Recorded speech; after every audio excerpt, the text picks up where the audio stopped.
செய்து சிரிக்கின்ற அளவிற்கு இன்றைக்கு பிள்ளைகளின் மனநிலை மாறி இருக்கிறது ஒரு புறம்.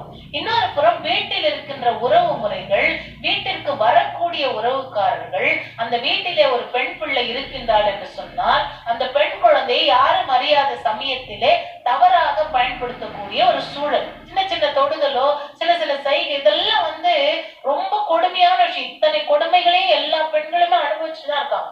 ஏதாவது ஒரு சந்தர்ப்பத்திலாவது அனுபவிப்பார்கள். ஏன்னா இது வெளியே சொல்றது இல்ல. நீங்க நீதிமன்றத்திலே இந்த கடந்த 3 ஆண்டுகளில் பெண் மீதான வன்முறை கொடுமை, பெண்ணை பின்தொடர்ந்து நடந்த வன்முறை குற்றங்கள் 18,000 வழக்குகள் பதிவு செய்யப்பட்டிருக்கிறதாக மத்திய அரசாங்கம் சொல்கின்றது. இது அதிகாரப்பூர்வமாக வந்திருக்கக்கூடிய அறிவிப்பு. யோசிச்சு பாருங்க, 18